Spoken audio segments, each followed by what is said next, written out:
McDougal. And he is in for a Jets touchdown. That's over the middle in the air, picked off. Brian Poole to the end zone, touchdown. There goes Darnold. And Bell!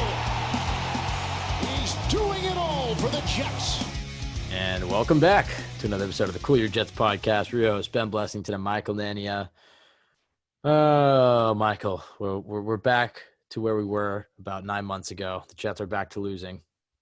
They didn't even give us a quarter of hope at all. At least last year they had the good moments to Bell, and then they blew a 16-point lead. This was just pretty ugly from the start. Literally the first play with the kickoff return. First play was a penalty. Second play was a drop and a missed throw. I mean, it was just pretty bad. I guess they had the Allen fumble. I guess that was the high point. But outside of that, I mean, it was pretty ugly. I mean, they did kind of get back in the game a little bit. It was 21-10 third quarter, and they were driving a little bit. But overall, very, very, very ugly performance by the Jets. Final score 27-17, but honestly, it feels like it was a much bigger blowout than that.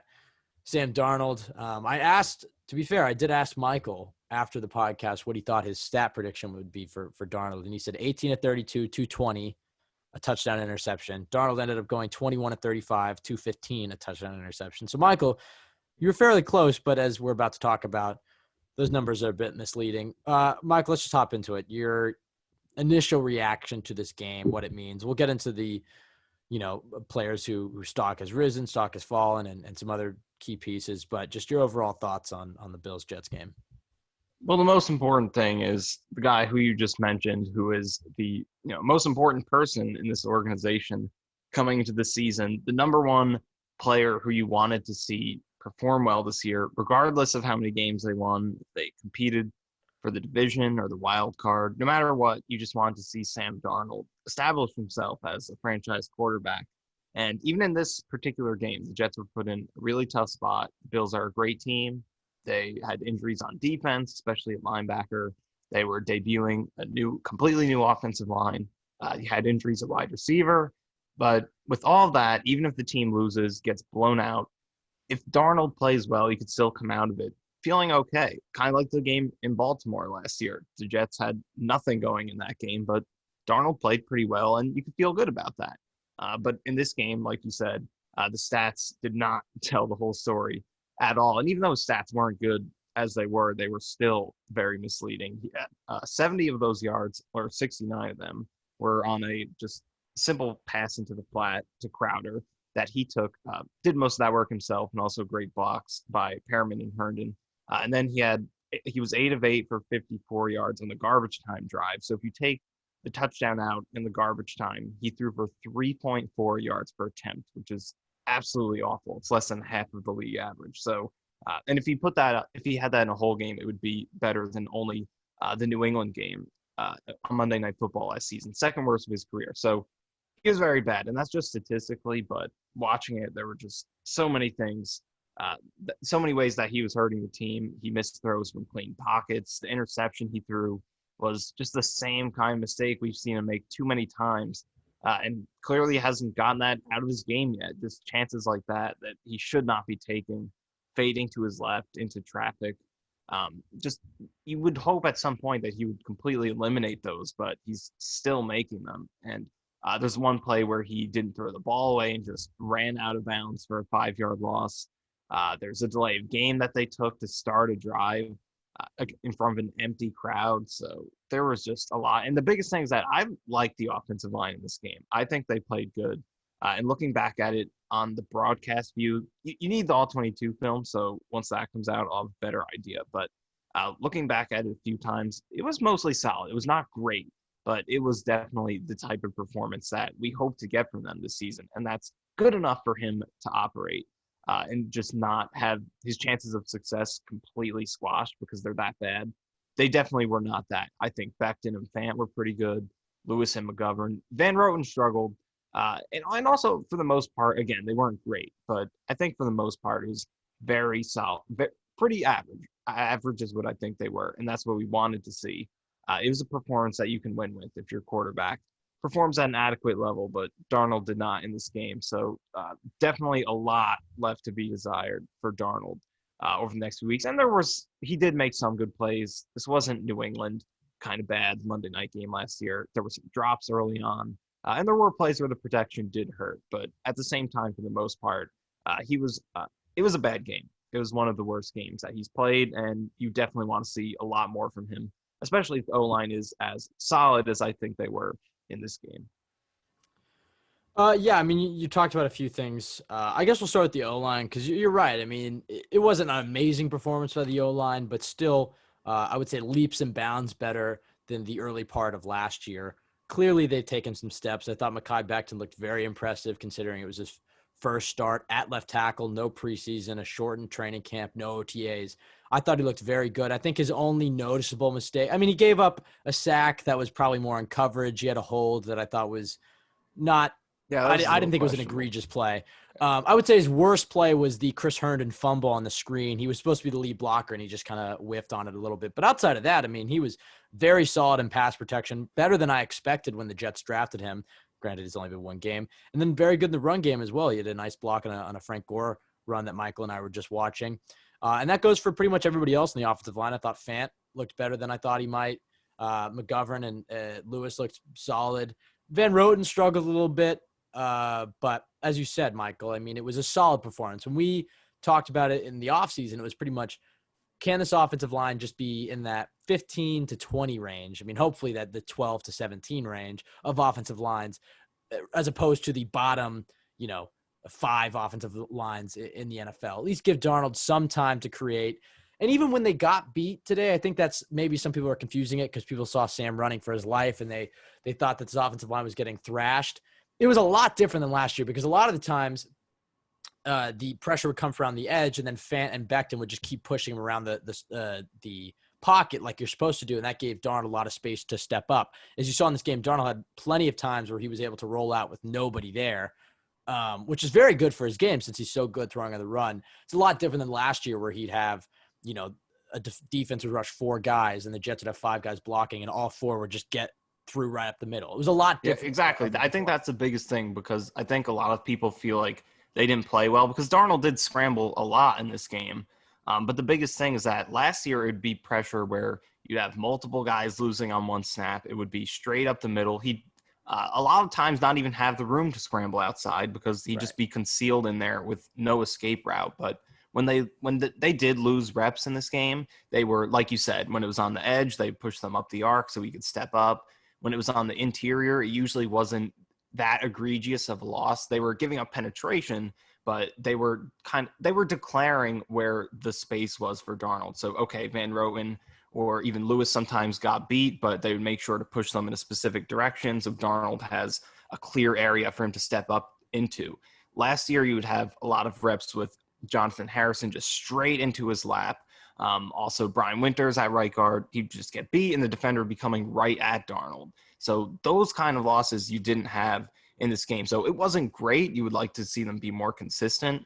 But when they did lose, it wasn't that bad. Another big thing is that it was usually only one guy losing on a snap, as opposed to last year. A lot of times it was multiple people on a single snap, making it almost impossible to escape. So I think the perception, a lot of people think the offensive line didn't play too good because Darnold did have to scramble a lot. But the important thing is that when they were losing, it wasn't that egregious of a loss. So I think overall it was a very decent performance. And for a unit that has 5 guys playing together for the first time is pretty impressive. There's definitely a lot to work with here. Exactly. I mean, this is hopefully I guess they could definitely have a play worse, especially with the Niners coming to town next week. But hopefully it's only going to get better from here the more games they get together. And the impressive part about them having, because that was a big concern, could they be able to develop chemistry? I don't recall seeing any big mental errors in this game. From the first play against Buffalo last year, there was a huge mental error. And that's another thing. The blitz pickups in this game were pretty good for the most part. Right. From the first play against Buffalo last year, first pass for Darnold, there's a big miscommunication between Winters and Khalil. This game didn't see many huge miscommunications. So overall, I was fairly impressed with the offensive line, I guess.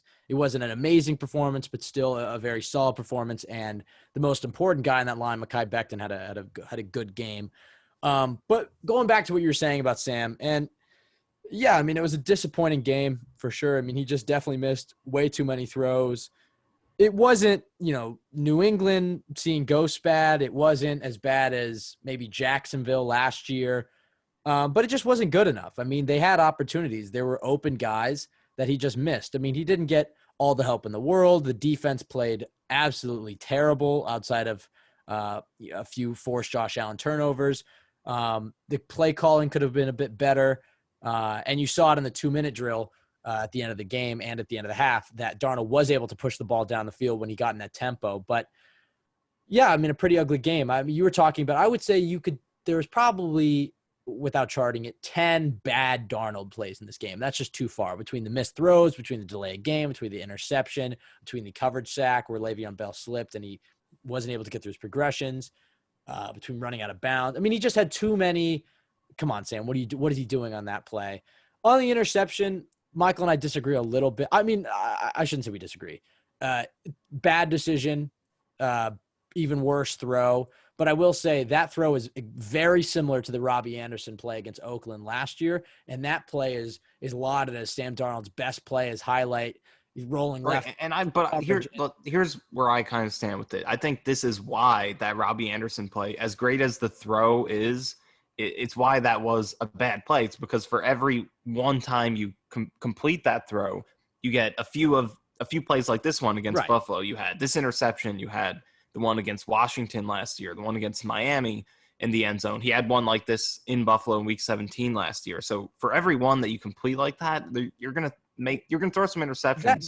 That's true. Some near interceptions. That's true. It's just a really hard throw to make that you shouldn't be trying. That's true. But Darnold can make those throws. And I don't mean to say anything. You go back and watch that play. Yes, it's triple coverage, but there's 10 yards of space between Crowder and the near safety in the back. Like, there was an opening behind those three linebackers. I mean, yeah, an insane throw to try, but we've seen him complete that type of throw. And if he put a yard or 2 more yards on that, that's a completion. So, again, he can't be making those types of throws. So we agree on that. But I do disagree a little bit in the sense that is part of Darnold's magic as he makes these crazy plays. That's a Mahomes type of throw. And I would say more times than not, Darnold actually does complete those types of throws. But you're right. I mean, if you're trying to play winning football and you're down 21, that's not the type of throw to even attempt. It was clearly just an off game for Darnold. And that's probably been the big concern for me is he's just – the hope for me this year was that we were going to find consistency with Sam, and this hasn't answered it. I don't think Sam is a bust. I don't think Sam is a bad quarterback. I think, a few more plays go the Jets' way or the defense plays a little better. I think they win this game. I think you put Sam in Buffalo and put him in Josh Allen's shoes, and the same result for Buffalo, maybe even better. I mean, I don't feel like Josh Allen is that much further ahead than Sam Darnold. He just has a hell of a lot more help. But Darnold's biggest problem, in addition to, plenty of other little things like footwork and decision-making and stuff, but it's consistency. That's the overarching problem with him. How can you have a guy who plays like he did against Dallas last year, where he looked undeniably like a franchise quarterback? I mean, he looked Aaron Rodgers-esque, Patrick Mahomes-esque. He looked amazing in that game. And then the next week he goes out and looks like looks like Luke Falk. It looks like he doesn't even know how to play the quarterback position. He's just been too up and down in his career so far. And this was another game that demonstrates he's going to be down. I guarantee you, assuming Darnold plays the next 15 games, that he's going to have some great games the next 15 games. He's going to have some great, 3 touchdown, no interception, 300-yard games where we're all going to be looking good about it. But the question is can he, or feeling good about it. But the question is can he do that over the course of 2 games or 3 games or a season?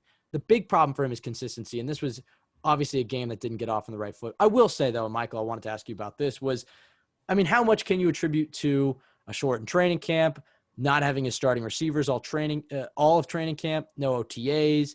I mean, is this something where you think that, yes, it was a bad performance, but these are fixable mistakes? Because I will say there were open receivers that Darnold just slightly missed. And I do have the confidence that Darnold will hit those throws next time. It's just, is this going to be a problem that plagues him throughout his career where he consistently has games and plays and drives where he just can't put it together? Well, like you said, with the consistency, that's what's, just so important. His high points throughout his whole career have been, both in 2018 and in 2019, were, really impressive. His high point games have been legitimately elite. You look at Houston in 2018, the Cowboys game last year, the Washington game, the Giants game, plenty of elite performances, but just here in 2020, in the past few years, quarterback play is elevated to such a high level to where if you're having, 4 or 5 bad games out of 16 in a season, that's enough to bring your whole season long production down to a bottom tier level like we saw last year with Darnold and the entire Jets offense. So you have to be able to not have games like this, even when you're not, fully on your game, you just don't have it that day. You can't have these 10-point games where you're averaging 3 yards per attempt outside of garbage time and 1 dump off. You can't have games like that. So, like you said, he's definitely going to have some great games this year, especially if the O-line is as good as I think it looked today and can improve from there. But it's games like this you got to minimize. And if he's going to if we're going to come out of the season thinking he's a franchise quarterback, he can have more than 1 game like this the rest of the season, maybe 2 if we're being generous. But these performances are this is the type of performance that you just can't win with. It's really hard to win when you play at that level. And obviously the defense was terrible in this game, but it's just very hard to perform at a high level, regardless of what everyone else is doing on offense when your quarterback plays like he did in this game. So consistency is really important. I mean, with everything in sports, but for him, you just can't have too many games of this level. But it's just been consistent. Well, the one thing he has been consistent with is inconsistency. It's both of the last 2 seasons, he's had some really good runs, and he's also had some really bad ones. So hopefully he can string it together. This offensive line, if they're as good as I think they can be, it should help him have the opportunity to do that. So hopefully, like you said, the optimistic point of view is that, like you said, there's injuries at wide receiver, entirely new offensive line. A lot of players miss time in training camp. Also, it's a shortened preseason. Well, no preseason and shortened practice time as well. So hopefully wishful thinking is all of that contributed to this game. And then with the better O-line, you get Denzel Mims back. He can build some consistency, but just the worrying thing is how, a lot of the issues are just things that have persisted throughout all 3 years. The footwork, trying these over-aggressive throws that he shouldn't be, not being able to hit the check down quick enough, not getting off his first read quick enough, things like that. So there's just not too many silver linings to take out of this game, but it is only 1 game. It's a 16-game season. He's still only 23 years old. I've posted so many times this stat. He won't be as old as Baker Mayfield was when he made his debut until November of this year. So, you still have that. It's only 1 game. It does not sink anything, but there are a lot of worrying things come out of this game with Darnold. Yeah, I mean, at least Baker Mayfield didn't play well either against the Ravens, so we can at least hang on to that. And Josh Allen had statistically a very good game, but he still had plenty of mistakes. Let me talk about Josh Allen a little bit. Go ahead. He's gonna get all the hype this week. Oh, he had 300 yards for the first time. He had 2 rushing, whatever he did. But, the Bills make it so easy for him. That offensive line was dominant in this game. Their receivers are fantastic. They just make it, and they called a great game too. They make him look so much better than he is. First of all, the 300 yards wasn't efficient. He threw 46 passes, averaged under 7 yards per attempt, which is not good. He had 2 fumbles. He had a dropped interception in the first half. He missed 2 wide open touchdowns in the end zone. So he cost them a ton of points. He also had a throw where Beasley's wide open up the seam, and he was short on that. It could have been a touchdown or a bigger gain. Diggs had a couple of really good catches to bail him out. There was 1 throw I think he missed wide. He was good in this. He was decent in this game. I'm not saying he was garbage. I would have loved to have Darnold play as Allen did in this game, but the numbers make him look like he was dominant. He's leading this amazing team. They should have scored a lot more points if Allen played better. I think now both Allen and Darnold are at a point in their career where you can win with them. That if the Jets were a better team, they're at a very similar level. The Bills just raise them up so much more than the Jets have with Darnold. That you can win with Sam and you can win with Josh Allen, but at this point they're not elevating the talent around. I mean, look, Darnold elevates the talent around him a little bit because you saw the difference between Falk and Darnold last year. So he certainly elevates the talent around him, but they're not – so far they haven't been that superstar franchise quarterback that no matter what you put around them, they're going to find ways to win. So far, I mean, look, they're both young, but at a certain point, you can't keep making the same excuses. I'm still optimistic on Sam. I still think he can be the Jets franchise quarterback. But this game, after all off season of waiting and it's year 3, it was disheartening to see. Michael, and I think you disagree with me on this because I posted on Twitter about Sam Darnold's mechanics and how they've, in my opinion, gotten worse since his rookie year. And look, Darnold's never had amazing mechanics. That was always an issue of his coming out of USC. I think his release has gotten a hell of a lot quicker since college. But I thought his footwork looked a lot different in 2018 than it has in 2019 and so far 2020. Whether it was him taking shotgun snaps, I mean, Bates had him putting his right foot in front of his left foot, so he was forced to take a step. Now Gase kind of reverted him back to college where he just has parallel feet, and then every time he takes a shotgun snap, he kind of does a little hop step into his foot, into his drop. But Michael, what are your thoughts on that? Because I think you disagree with me a little bit on that, but I feel like if you go back and watch Sam in 2018, his footwork looked a lot cleaner. I think he's a better player than he was in 2018. And I think his release is a lot better than he was in college. But I said mechanics, but I guess I should say specifically the footwork looked a lot better in 2018 than it did last year and so far in this game. What are your thoughts on that? Do you disagree with that? Just your overall take. Well, I do feel like it's more that he hasn't progressed. I'm not sure that he's worse than he was in 2018. It was a different offense. I think that season they ran a lot more screen passes that season. Right. I feel like it was a lot more schemed up for him that year. And that could have kind of helped it make it look like he was better because he knew what he was going to be doing more often, less scanning the field. You and I talked a lot about how Gase's offense is, built for a quarterback like Peyton Manning, just a lot more complicated, a lot more reading the field. So I think that they helped make him look better because they were, making things easy. Not that, it was in a good way because that offense was obviously not good with Jeremy Bates, but a lot more predetermined stuff like you would expect for a rookie quarterback. But it's just more so that he hasn't improved enough, especially when there's congestion in the pocket, just not, just not setting his feet and driving through his throws, really kind of just too flat-footed and not enough activity with his lower half. It's the balance between the magical sloppiness, as Dan Orlovsky likes to talk about Darnold's game, and just plain sloppiness. I think right now we're seeing too much sloppiness from Sam.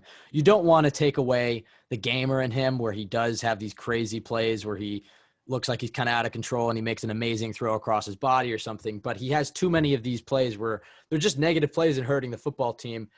And you made a good point about Gase's offense, and this is kind of what we talked about all offseason, how it's a very progression-based offense where it is designed so that there is a completion on every play. That's at least the hope. But in order to do that, you have to be able to get to the line, identify the coverage, which Peyton Manning was excellent at, and then based off the coverage that you see, that's how you're going to know what progressions you're going to have. And it's complicated route combinations, and with a bad offensive line last year, it was a recipe for disaster. I'm still bullish that Sam Darnold can pull us together, but Sam Darnold in college was a very one-read quarterback. He did a lot of RPOs. He has a ton of physical talent. I mean, the playing talent is off the charts, but the Jets haven't done a good enough job, I guess, of playing to that strength, to his strengths. And Robbie Sabo made a good point because we were talking about Adam Gase's offense, and I said, well, why don't they build around him and make life easier on him? And Robbie said, well, do you really want him not being able to learn how to do this stuff? And the question is if Darnold can take that next step into an elite quarterback, he's going to have to be able to make these elite progressions, I guess. But the Jets can certainly do a better job of, look at what the Bills did. I mean, look, the Bills are a better team, but for Allen, everything is so simple. I mean, now I don't want to take away too much from him because he did have some nice throws. He did throw for over 300.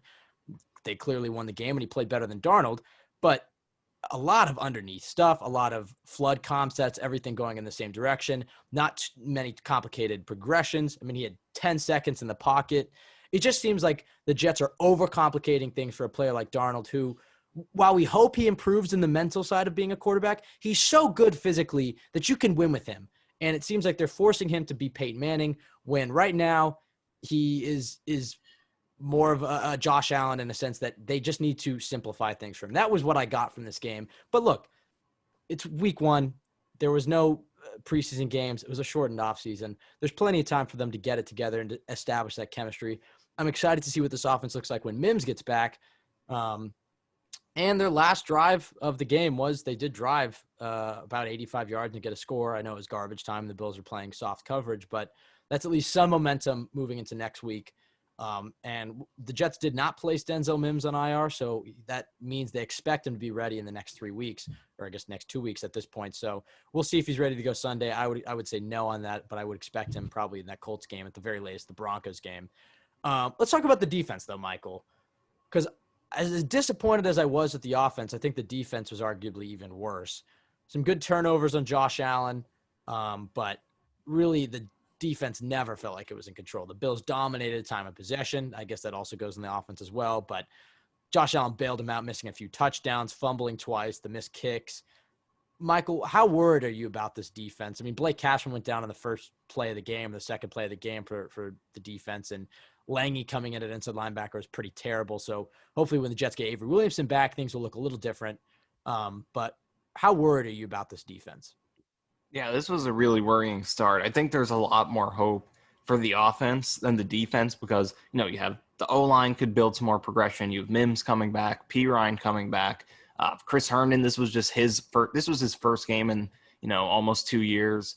Darnold obviously is nowhere to go but up from there. But the defense, there are some issues that, it doesn't really seem like there could be a solution. Not that they're going to play this bad every single week, but there are some problems that seem like they're going to persist. Most particularly the pass rush.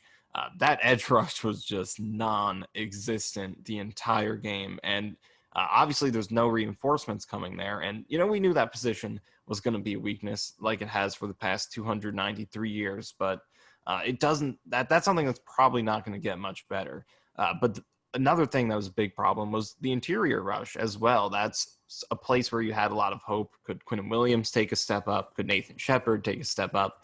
And that group was just creating nothing in the passing game. Allen threw 46 passes in this game. The Jets knocked him. They had one play where a front seven player knocked him down, and Quinton Williams got that hit. That's not to say he played well, because you would like to see more than just one, but one quarterback hit from a front seven player the entire game over 46 passes. That's just not going to get it done. So the pass rush is a big issue, and with no reinforcements coming to help that, you've got to see more, especially from Quinton Williams and also Nathan Shepard, who I think has some potential. I think he did have a pass deflection at one point, but still you got to see a lot more from them. But linebacker was a big issue. Losing Cashman, that really hurt. They had no backup linebackers coming into this game. That was their thinnest position, so it's the last place you would want to see an injury on the defense. And Harvey Lange at linebacker was as bad as you would expect.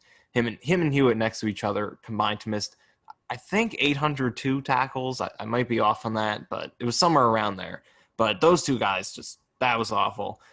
But the secondary as well, Desir at cornerback, playing 80 yards off the line of scrimmage, just giving up anything. He's basically saying, please complete any pass you want on me, as long as it's not a go route, go right ahead, please complete that. And Greg benched him pretty quickly, so credit to Greg for that. Obviously didn't get better with Harrison in there, but at least it wasn't. Honestly, it got a little better with Harrison in there. I'm surprised it did get a little bit better. I'm surprised Harrison was the replacement and not Millette or Wilson. Yeah, I would have liked to see Millette.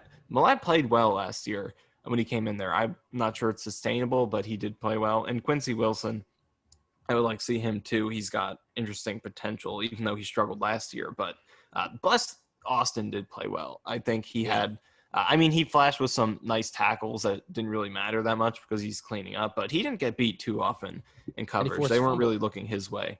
And he did break up that one, contribute to break. It was kind of catchable, but there was the one play where the Jets were offside. Allen threw it up to, I believe it was John Brown, and he broke up a potentially big play. Right. He was pretty good for the most part. And he did force he forced the fumble. Marcus May and Jamal Adams' new role looked great, and he did miss some tackles. I think everyone missed tackles in this game. Right. The tackling was abysmal, but I think he did miss a couple tackles, but still he had 2 sacks, and they were good sacks. They were really good finishes on Allen. Forced fumble, 2 pass deflections, one as a blitzer, one in the end zone in coverage, 2 stuffs at the line of scrimmage in the run game. He was fantastic, definitely their best player on either side. So Austin and May, big pluses, and that's good because they're young players. May's in a new role where his ceiling is he made more plays in this game than really his first 2 years combined. So this new role gives him so much more potential to make big plays. So to see him convert those opportunities, although he could have caught that one play in the end zone for an interception, it would have been tough. But well, it did see force him the play fumble well. next. So yeah, and he did force the fumble. So to see him show he can make plays in that role, fantastic. I thought Austin was good for the most part, but other than that, at linebacker, you've got to get Williamson and Cashman healthy. That duo's it's going to be hard to succeed at all with Lange and Hewitt at linebacker. So got to get Williamson and Cashman back. But the biggest question is that pass rush up front. Where are the answers going to come from? Quinnen Williams and I think Shepard are your biggest hope, and they didn't show too much in this game. Right. Yeah. I mean, and also, as bad as Pierre Desir looked, Henry Anderson looked absolutely terrible. And I mean, so many times he had chances to bring down Allen in the backfield. Yeah, he just bench him at this point or cut him. I mean, they can cut him after this year and save some money, but at this point, you just keep him on the roster. But Kyle Phillips should be starting over him. Yeah, and I'd like to see some of John Franklin Myers. Right, exactly. Too. I would have Henry Anderson inactive because I agree. I think John Franklin Myers probably would be better than Henry Anderson at this point. He was absolutely terrible in this game. And Pierre Desir, I mean, best case scenario is that his hamstrings hurt and they kind of just rushed him back and he was worried about getting beat deep by Diggs. But yeah, worst case scenario is what the hell was that? I mean, it was ridiculous. It was like they didn't even watch any game film on it was like he didn't watch any game film on the Bills at all. Because me and you were talking all week about how this Bills offense, despite Allen having a cannon of an arm, it's very underneath stuff. I mean, it's all under 5 yards and mainly under 10 yards. It's running the football. Allen takes off with it. So you got to play underneath, and then they'll take their deep shot. But Desir on 1st and 10 is lining 12 yards off the line of scrimmage, and it's like, boom, 10-yard out route, first down. It's like, that's just not how you beat the Bills at all. So really discouraging performance by Desir and Henry Anderson. I agree with you on this defense. It was rough, but I will say the biggest positive outside of Bless Austin, at least after one game, showing that he has potential to be a long-term starting outside corner for the Jets, which just helps as far as the rebuild goes, not having to fill 2 corner spots, hopefully. Yeah, the biggest good news was Marcus May. The fact that even though they traded Jamal Adams, and I know Adams had a good game with the Seahawks, and he was talking a little bit of smack after the game, saying he wasn't used to 38 points or whatever. But Mark motor, but statistically he had a very, very good game in that role. The Jets missed Adams a little bit, but not to the point where I felt that where the Jets were really, really, really struggling. Marcus May filled into that role great. And I think with Adams, the thing is that May showed he could, and we'll see if he can maintain it, but he did good in Adams's role. But to have not that McDougald was terrible, but I think you miss having 2 really good safeties back there. But I think May showed that he could be good in that role. Yeah, the hope is that Davis can be the long-term free safety. I don't think we saw much on defense. I mean, I know he had that crazy hurdle at the end of the game where it looked like he broke his shin, but hopefully it can be Davis at free safety, May at strong safety, and then McDougald as the third safety because his coverage skills are solid. But yeah, I mean, the pass rush is the most concerning part. Quinnen Williams, I think he got a few pressures a little bit early, but I mean, outside of that, it was pretty much nothing. Yeah, I am interested to watch him on the film once it comes out because you miss so much. Like a lot of the plays that I talk about with liking Quinnen Williams right now, I definitely did not see when I was watching on TV. So I could have missed a lot, but definitely seemed like he was pretty quiet. But we'll see because again, like some of the plays that I'll bring up and show of him, contributing in the passing game, I again definitely did not see watching on the broadcast. But it seemed like he's pretty quiet. Before we get into a few other things, injuries in this game, Bell and Cashman. I mean, as far as Cashman having a groin injury week 1 against the Bills, I'm not going to get my hopes up based off last year for Mosley. So I'm just going to bank on Cashman never returning the season and then opting out next year. But hopefully he can come back because I was pretty excited to watch the Jets have an athletic pass coverage linebacker, a new age type of linebacker that's not named Darren Lee. And, him getting injured in the first drive was a big bummer. Bell, it's a bummer. I hope that P. Ryan gets back. I think Gore looked pretty solid. Some questions arise a little bit about being at that low body fat percentage for Bell, but he knows his body better than I do, obviously. But seems like that was a bit of a concern, was that soft tissue injuries were going to be a thing. And that's, of course, what happens in the first game. But hopefully he's back sooner rather than later, because he is just such a weapon. As for all as Adam Gase talked about getting him in space, I mean, he didn't really do that too much. He got Bell down the sideline, which is a great play, Sam's best throw of the game. He did try to get him on the screen and then the halfback angle, but Bell slipped on the angle route, and then he looked, just his hamstring looked like it was hurting him too much on the screen. The other thing, Michael, is Adam Gase. We didn't really talk too much about his play call. I mean, do you have any qualms about his play calling? I guess the one thing I would say is that I don't think we saw one designed rollout for Sam that I can remember. I think, if I'm right, I don't think there was a single rollout. He had plenty. I don't think so. I don't think there was. He had plenty of opportunities, but we were talking about to escape between the guard and tackle and roll out, which was beneficial for his game. But that would be my biggest complaint about Gase, would be the lack of any rollouts for Sam. And then I guess the screens on third down. He had the one at the end of the half, which made absolutely zero sense. He had 3rd and 10. I think it was on our second drive. That was just a screen to Hogan. That was just a give-up call. The touchdown was a screen, and honestly, I don't think that would work. 9 times out of 10, that's not going to work, but really good blocking by Herndon and Perriman on that play. But Darnold, Michael, what were your thoughts on Adam Gase in this game? How much of this do you think was on him? Because he's getting a lot of flack. A lot of people want him fired already. Granted, people wanted him fired before the season. But what are your opinions on Adam Gase in this game? So to start with the negatives, I think there are some things you can clearly blame him for. As a head coach, you can blame him for the overall preparedness of the team. The Jets were thoroughly outplayed in this game on both sides of the ball, so you can blame him for that for sure. And then definitely just the adjustments in the game, those weren't really there. And, the Jets did kind of get back into it, but that was mostly because the Bills were missing field goals and Allen fumbled a couple times. So the preparedness of the team overall, you can definitely blame him for that.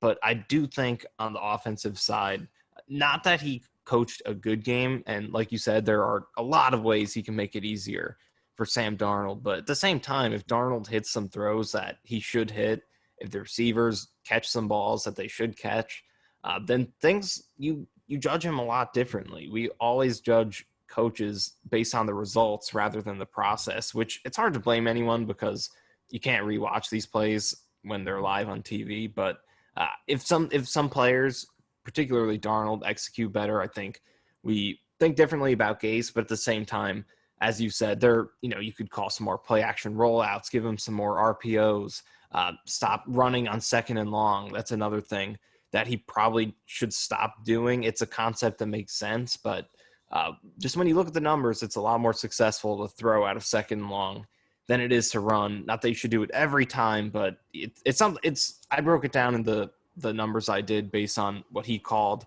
every down distance last year. He ran on 2nd and long way too much, and it's something he continued in this game. So there are plenty of things to criticize him for. Also, you mentioned the play at the end of the first half. That was absolutely brutal. With 20 seconds left and the clock stopped, first down at around the 20-yard line, I believe, no timeouts. He calls a bubble screen in the middle of the field that runs the clock out and leads to a field goal, when you could just take 3 shots at the end zone or do a quick out to get a little bit closer. And instead he does that. That was ridiculous. The delay of game to start that one drive, that probably more so on Darnold, but if you want to blame Gase a little bit, I guess you can knock him for that. There was a lot of stuff you could complain about in this game. Also, the fourth quarter drives to start out, not a lot of urgency with those. So there's plenty of stuff to blame him for in this game for sure. But I do think you also have to understand that it wasn't all him. Darnold missed some throws in this game that you just have to make, and made some decisions that you just can't make. And the receivers as well. I mean, Perriman and Hogan, 17 yards on 9 targets. It's less than 2 yards a target. That type of separation.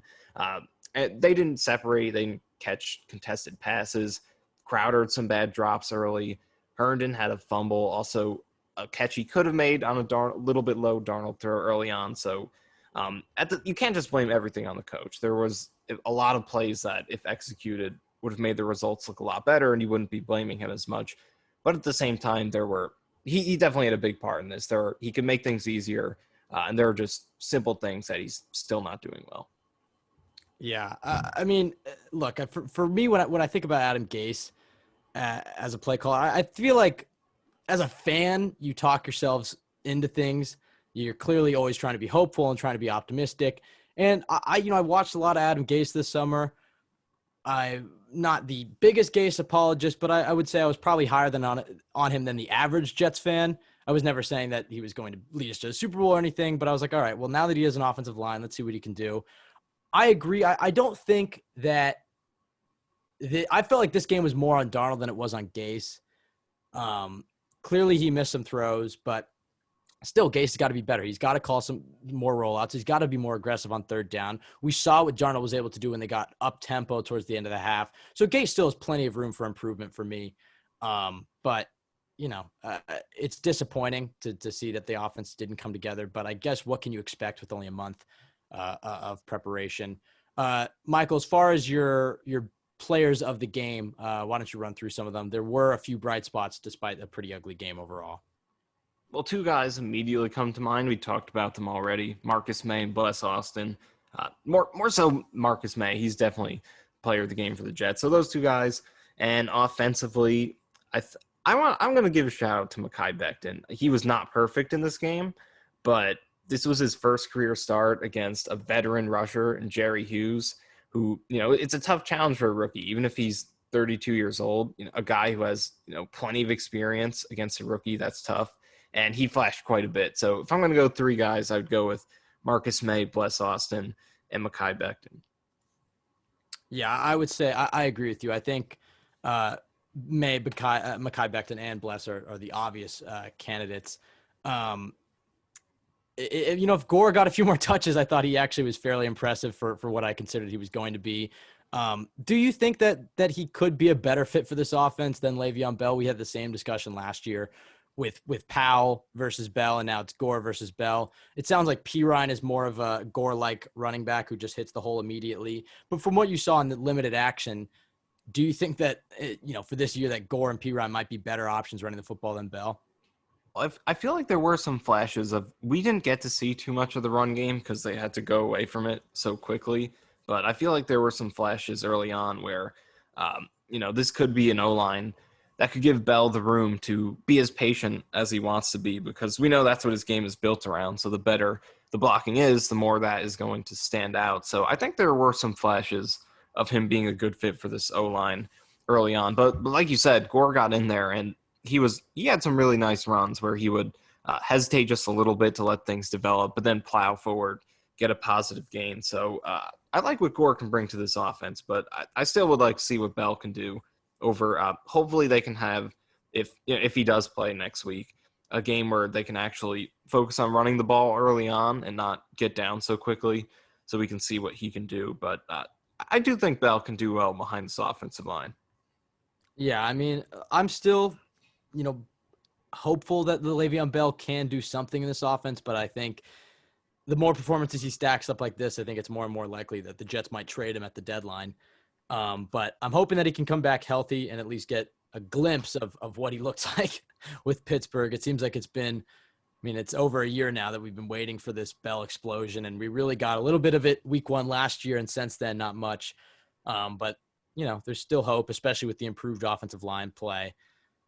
I think that's going to do it for us. Michael, any last thoughts on this game? We'll have more podcasts this week talking and previewing the Niners game next week, but that'll do it for the Bills wrap-up, unless Michael has anything you'd like to add. Well, what did you think of Braden Mann on special teams? It was sort of a mixed bag. I think his first couple kicks, they were really good distance and hang time, but then we also – Roberts averaged 14 yards a punt return on his 5 returns, so they couldn't – and there were a lot of missed tackles. They were, plays you should just make on special teams. But at the same time, I think it does kind of bring up the concern that we did have. Is he going to outkick the coverage? So I think they were mostly just missed tackles. Maybe that's just me with wishful thinking. But that was a concern. That is he going to outkick the coverage? And kind of saw that in this game. Yeah, a little bit. I think on his first punt, he was a little slow to get it off. I thought he was going to get blocked.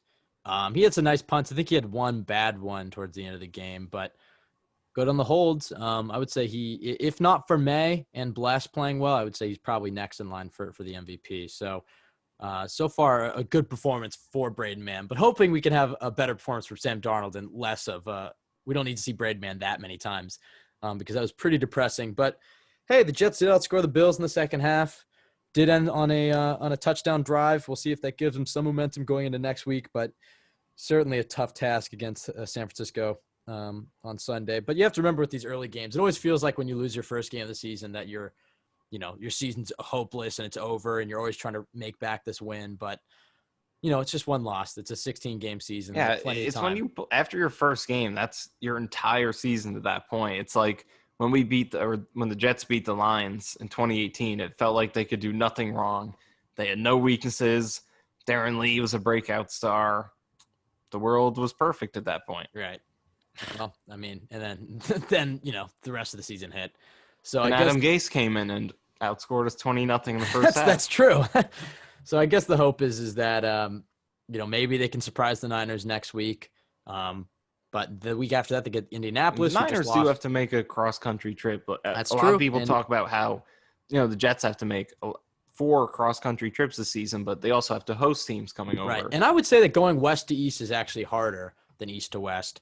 But, Jimmy Garoppolo's flawed. They're a run-first team that plays into the Jets' strengths, but that pass rush certainly terrifies me. But the week after, they get Indianapolis, who just lost to Jacksonville week 1, so hopefully that's a game that the Jets could steal. And even if they lose to the Niners, then they could be sitting at 1-2 going into primetime Monday or Thursday Night Football. So the season is not lost is the point. Certainly a very ugly performance for the defense, a sloppy performance for the offense, but there were some things in here that I thought they could fix. But the concerning part is we need consistency out of Darnold, and the defense just needs to be better. That pass rush was quite concerning. But you can follow us at CYJ Pod on Twitter. You can follow Michael at Michael_Nania. You can follow myself at Ben W. Blessington. Find our podcasts anywhere you listen to podcasts, iTunes, Spotify, Jets X Factor, also the best place to go for Jets content. That'll do it for us. Hope everybody's having a good one. I know it was a tough day yesterday by the time you're listening to this, but it's just week 1, 15 games left, so plenty of time for the Jets to right the ship and win some games. Darnold takes the snap, looks left under pressure, bullets one over the middle, and he's got Crowder at the 10, cuts it back, at the 5, goal line! Sam Darnold did it again! Jones, pressure taken away! Bradley McDougal. And he is in for a catch, touchdown! That's over the middle in the air, picked off! Brian Poole to the end zone, touchdown! There goes Darnold. And Bell!